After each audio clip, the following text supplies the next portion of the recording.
Hello friends, good morning and welcome back to my channel mister and Mrs Barman. কেমন আছেন আপনারা সবাই? আশা রাখছি কাছে এবং দূরে, দেশ এবং দেশের বাহিরে যে যেখান থেকে বসে আজকে আমার এই ব্লগ ভিডিওটা উপভোগ করতেছেন কিংবা করবেন, আপনারা প্রত্যেকেই খুব ভালো আছেন আর সুস্থ আছেন। আর আমরাও আপনাদের দোয়া, ভালোবাসা এবং ভগবানের আশীর্বাদে ভালো আছি।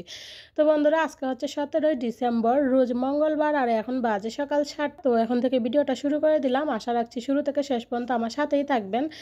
এভাবেই হয়তো একটু একটু করে দেখতে দেখতে একদিন আপনাদের ভালো লেগে যেতে পারে। তো প্লিজ আপনাদের কাছে আমার আন্তরিক রিকোয়েস্ট রইল, সবাই ধৈর্য সহকারে আমার ভিডিওটা দেখবেন। আর অবশ্যই একটা লাইক, কমেন্টস এবং ভিডিওটা শেয়ার করে আমার পাশে থাকবেন।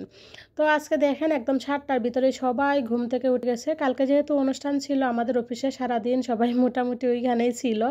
তো প্রায় 10টার ভিতরেই সবাই ঘুমাইয়া গেছিলো। তো যেহেতু তাড়াতাড়ি ঘুমাই গেছিলো, আজকে উঠেও গেছে একদম সকালে 7টার ভিতরেই সবাই উঠে গেছে। তো ভাবলাম সবাই যেহেতু উঠে গেছে, বিছানা টিছানা ঝাড়ু দিয়ে দিই, ঝাড়ু দিয়ে তারপর অন্যান্য কাজকর্মগুলো করে নিই। তো এই তো দেখেন বিছানা টিছানা ঝাড়ু দিয়ে একদম সকাল সকাল যেহেতু সবাই উঠে গেছে, সকাল সকালে লাল চা করে নিলাম সবার জন্য। তো সকালে একটু চাটা খেয়ে নেই, শীতের দিন বুঝে নেই, চাটা খাইলে পরে শরীরটা একটু গরম হয়, কাজের প্রতি যেন এনার্জিটা বেড়ে যায়। তো সেই জন্য সবাই মিলে চা খেয়ে নিতেছি। তো মা, সৃষ্টি, রাত্রি ওরা ওই রুমে খাইতেছে আর আমরা এই রুমে খাইতেছি। তো যাই হোক, চাটা খাওয়া হয়ে গেলে সৃষ্টির বাবু পাঠাবো একটু বাজারে, কিছু শাকসবজি লাগবে আর কি। শাকসবজি নাই, শাকসবজি লাগবে। আর তার সাথে হালকা পাতলা কি নিয়ে আসে, যাই হোক, যাই নিয়ে আসে আর কি, নিয়ে আসবে। তো চলেন। তো তারপরে কিন্তু এর মধ্যে সৃষ্টিবাবু বাজারে চলেও গেছিলো। মানে অলরেডি এই যে দেখেন বাজার থেকে চলেও আসছে, দেখেন 2 ব্যাগ ভর্তি বাজার। আসলে সংসার নামক এমন একটা ঝুলা, যে ঝুলাতে কোনো না নাই, মানে লাগবে, আপনি যতই আনেন না কেন ততই লাগবে, কোনো না নাই যে না লাগবে না। তো যাই হোক, দেখেন ফাইনালি আমার মেয়ে ওই যে ওর মজা পাইয়া কিন্তু খুবই খুশি হয়ে গেছে। বাচ্চা মানুষ বুঝেনি, মজা পাইলে তো খুশি হবে, ওইটাই স্বাভাবিক। তারপরে এদিকে আমি চলে আসলাম, শাকসবজিগুলো নিয়ে আসছে সেগুলো ঢেলে নিই, ঢেলে নিয়ে রাখি, যদি পানি টানি থাকে শুকিয়ে যাবে। তো তার মধ্যে এই যে তেল লাগতো, সরিষার তেল, তো সরিষার তেল নিয়ে আসছে, তার সাথে রসুন নিয়ে আসছে। আর এখানে দেখি কি কি আছে। তো এই যে এখানে আছে হচ্ছে একটা পাতিলাউ, আর তার সাথে হচ্ছে যে টমেটোটি কাঁচা কাঁচাই, বেশি পাকা নাই। আর তার সাথে এখানে ছিল হচ্ছে কাঁচামরিচ, এখন শীতের দিন বুঝে নিই কাঁচামরিচটা একটু বেশি ভালো লাগে। আর তার সাথে যে কাঁচা কলা নিয়ে আসছে, কাঁচা কলার ভর্তাও কিন্তু ভালো লাগে। সৃষ্টিবাবু কিন্তু কাঁচা কলার ভর্তা খুবই পছন্দ করে। তো সেজন্য কাঁচা কলা নিয়ে আসছে, ওর বাবুকে একা একা ভর্তা করে দিবছি। তো তারপরে দেখেন এখানে কতগুলো আলু নিয়ে আসছে, আর আলুগুলো দেখে আমার সবচেয়ে বেশি ভালো লাগছে। কারণ কেন জানেন, দেখেন মানে নতুন আলু, আর নতুন আলু যে কীরকম টেস্ট এটা তো সবাই জানেন, তাই না? আর তার সাথে দেখেন বড় একটা ফুলকপি নিয়ে আসছে। তো এই ফুলকপিটার দাম হচ্ছে 80 টাকা, দেখতে যেরকম বড়, দাম ঠিক সেই রকম বড়। তো যাই হোক, চলেন কাছ থেকে সবগুলো আবার একটু দেখিয়ে দিই। তো কাঁচামরিচ, টমেটো, ফুলকপি আর তার সাথে এখানে রসুন নিয়ে আসছিল, রসুনগুলো রেখে দিলাম বক্সে। আর এখানে আছে হচ্ছে সিম, তারপর পাতিলাউ, ওই যে নতুন আলু, কাঁচা কলা, তেল, এগুলো নিয়ে আসছিলো। আর আমাদের এখানে সরিষার তেল একদম সাথে সাথে ভাঙাইয়া দেয়, সেগুলো আর কি বোতলে করে নিয়ে আসে। তারপর ফাইনালি একবার চলে আসলাম দুপুরে রান্নাবান্নাতে, কারণ আজকে অনেক তাড়াহুড়া আছে। 2টার ভিতরে খাওয়া দাওয়া করে ওরা বেরিয়ে যাবে ময়মনসিংহের উদ্দেশ্যে, কারণ আমার মা একটু অসুস্থ, মাকে নিয়ে ময়মনসিংহ যাবে ডাক্তার দেখানোর জন্য। তো সেই জন্য একদম তাড়াহুড়ার মধ্যে মানে অফ ক্যামেরাতে রান্নাবান্না মানে কাটাকুটি যা আছে সব কমপ্লিট করে একবার রান্নাবান্নাও বসিয়ে দিলাম। তো এই যে এদিকে মাছের ঝোল হয়ে গেছে, আর এদিকে আমি একটা শুকনো তরকারি রান্না করে নিব। সেজন্য এখানে যে আলু, সিম, তারপর ফুলকপি, টমেটো, তার সাথে ধনেপাতা, কাঁচামরিচ, পেঁয়াজ, আর এদিকে মাছও ধুয়ে রাখলাম, এগুলো দিয়ে একটা শুকনো তরকারি রান্না করে নিব। তো ফাইনালি আমার তো রান্নাবান্না সব করে নিলাম তাড়াতাড়ি করে, ওদেরকে খাওয়াই আনিব আর কি। অলরেডি 1টা বেজে গেছে, ওরা খাইয়া দেয় আবার রেডি হবে, 2টার ভিতরে বাসা থেকে বের হতে হবে। তো ওরা খাওয়া দাওয়া করে অনেক আগে আসলে চলে গেছিলো, এখন বাজে প্রায় 3টার উপরে, 3টা 10 বাজে। তো ওরা যাওয়ার সময় আমার ছোটো মেয়ে প্রচণ্ড কান্নাকাটি করছিল। তো তারপর ওকে ঘুম টুম পাইয়া এখন আমি খাইতে বসলাম, প্রায় 3টার উপরে বাজে। তো চলেন আগে খাওয়া দাওয়াটা করে নিই। আর আজকে সারাদিন মানে একা একা স্বামী সন্তান ছাড়া কীভাবে কাটাইতেছে সেটাই আপনাদের সাথে শেয়ার করব।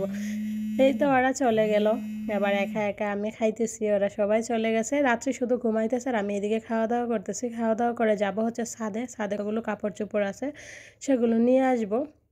কারণ কালকে আজকে 2 দিন যাবৎ বেশ ভালো রোদ উঠতেছে, তো সেই জন্য বিছানার চাদর, তারপর সৃষ্টি যে কালকে অনুষ্ঠানে জামাটা পরছিল সেই জামাগুলো ধুয়ে দেওয়া হয়েছিল।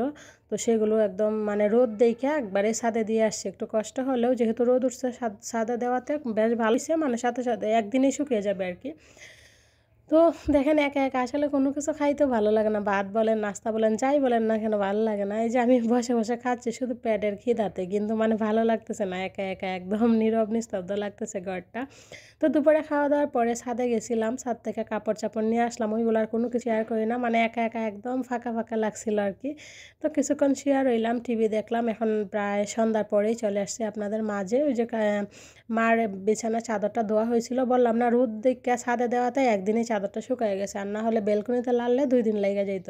তো খুব সুন্দর চাদরটা যেহেতু শুকিয়ে গেছে, ভাবলাম মা আসতে একদম বিছানা টিছানা পরিপাটি করে রেখে দিই, কারণ বুঝে নেই শীতের দিন আবার জার্নি করলে আসলে কত কষ্ট। তো বিছানা টিছানা যদি রেডি থাকে তাহলে আইসা একদম ফ্রেশ ট্রেশ হইয়া কিছু খাওয়া দাওয়া করেই শুয়ে থাকতে পারবে।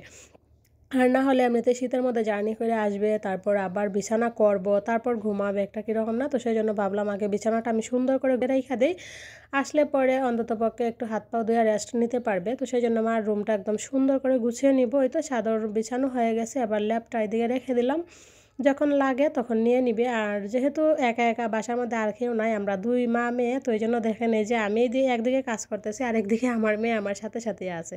তো আসলে সব বাচ্চারাই দেখবেন যখন ফ্যামিলিতে আর কাউকে না পাবে, তখন মা বাবা থাকলে ওদের এই মানে সঙ্গ পেতে কিন্তু খুব ভালো লাগে।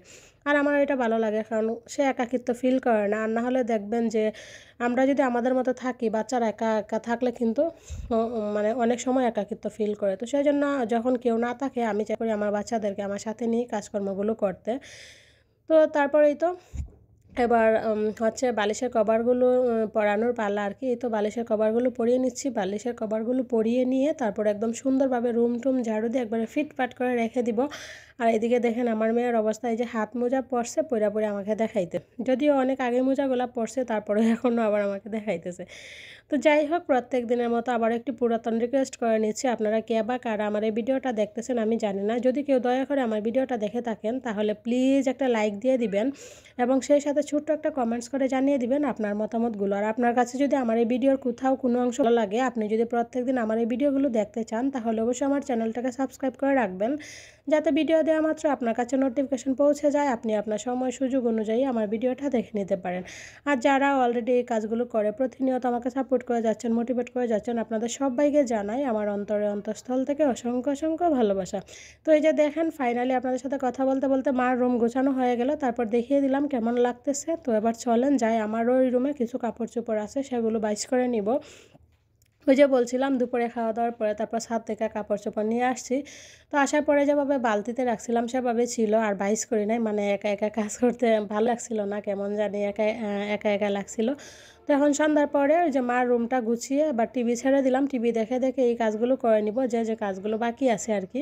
তো এই যে দেখেন এদিকে আমি কাপড় চোপড়গুলো ভাঁজ করতেছি, আর এদিকে আমার ছোটো মেয়ে চলে আসছে, ও আমার সাথে কাপড় ভাঁজ করবে। তারপর দিলাম যে করো, কারণ করাটা কিন্তু বড় কথা না, ওই যে আমাদের সাথে সাথে একটা কাজ করলে ওদেরও কিন্তু মন মানসিকতা ভালো থাকে। আর এভাবেই কিন্তু দেখবেন মানুষ মানে মায়ের পেটের থেকে কিন্তু কোনো কাজে শিখে আসে না, ওইভাবেই মা বাবার সাথে করতে করতে করতে করতে একবার কিন্তু হয়ে যায়। তো সেজন্য আমি আর না করি না, করুক যেরকম পারে করুক। তবে ওর প্যান্টটা কিন্তু অসুন্দর করেই করছে, তারপরে যে সৃষ্টির প্যান্টটা ওইটা আর করতে পারে না। তারপর ওইটা আমি ভাইজ করে নিলাম। এবার চলেন র্যাগে ঢুকিয়ে দিই, র্যাগে ঢুকিয়ে দিয়ে কিছু চিনি টিনি আছে ওইগুলো বক্সে ঢুকিয়ে নিব। তো আমাদের ওইখানে যে আনসার বাইরে আছে ওরা তো প্রত্যেক মাসে মাসে বিল পায়, চিনি তেল ডাল এগুলো পায়। তো তারপর আজকে একটা ভাই সৃষ্টিবাবুকে বলতেছে যে ভাই ডাল নেবেন চিনি নেবেন, মানে আমার একটু ভালো হয়তো নিলে আমি আর কি বিক্রি করতে চাইতেছি। তারপর ওর বাবু বলছে আচ্ছা দিয়েন, আমি তো বাজার থেকে আনি, সমস্যা কি, আপনারও দিলে আপনারও হেল্প হবে, আর আমার আর বাজারে মানে যাওয়া লাগলো না, আপনার কাছ থেকে নিয়ে নিলাম। তো সেই রকম অনুযায়ী 1 কেজি মুগ ডাল আর 2 কেজি চিনি নিয়ে আসছিল আর কি। আর ওই যে দেখেন এগুলো আসলে আগে যে বাজার থেকে আনছিল অল্প কয়টা ডাল ছিল, সেই ডালগুলো এটির সাথে রেখে দিলাম একসাথে। আর তারপর এবার চিনিটাও ঢুকিয়ে নিব। আর প্লিজ আপনাদের কাছে আমি আন্তরিকভাবে দুঃখিত, কারণ আমি যখন বয়জবাটা করতেছি বসে বসে আমার ছোটো মেয়ে আমার পাশে একটু কথা বলতেছে, তো সেই জন্য প্লিজ আপনারা এই বিষয়গুলো একটু ইগনোর করে যাবেন, কারণ বুঝে নিয়ে ছোটো বাচ্চা থাকে এরকম হয়ই। তো তো যাক, তারপরেই তো চিনিটা ঢুকিয়ে নিব। এখানে 2 কেজি চিনি আছে, চিনিটা ঢুকিয়ে নিয়ে তারপর সকালে চরবাবু বাজার সদাই আনছিল, সবগুলো বাজার ঢুকিয়ে নিছি, কিন্তু কাঁচামরিচের বোঁটাগুলো ফেলানো হয়েছে না, ঢুকানোও হয়েছে না। এখন কাঁচামরিচের বোঁটাগুলো ফেলে দিব, ফেলে দিয়ে তারপর কাঁচামরিচগুলো ফ্রিজে ঢুকিয়ে রাখবো। তো এগুলো করলেই আজকে রাতের মতো কাজ কমপ্লিট থাকবে, শুধু অল্প কয়টা ভাত রান্না করা আর একটু দুধ জাল দেওয়া। আর শীতের দিন যেহেতু বুঝেনি, ওরা আসলে পরেও মানে ওরা ফ্রেশ হইতে হইতে ভাত রান্না হয়ে যাবে, কোনো ব্যাপার না, সেই জন্য ভাত এখন রান্না করবো না, ওরা আসলে পরে ভাত রান্না করবো, একটু দুধ জাল দিয়ে নিব। তো যাই হোক, এই যে দেখেন, তারপর আমি কাঁচামরিচের বোঁটাগুলো বসে ফেলে দিতেছি আর টিভি দেখতেছি। আর এদিকে আমার মাটা খুব সুন্দর করে আমার পাশে বসে আছে, বসে বসে টিভি দেখতেছে আর আমার সাথে গল্প করতেছে। তো আজকের মতো ভিডিওটা এখানে শেষ করতেছি। সবাই ভালো থাকবেন, সুস্থ থাকবেন। ফিরে আসছি আগামীকাল নতুন আরও একটি ব্লগ ভিডিও নিয়ে। আর আজকের ভিডিওটা কেমন লাগলো অবশ্যই কমেন্টস করে জানাবেন। আজকের মতো বাই বাই।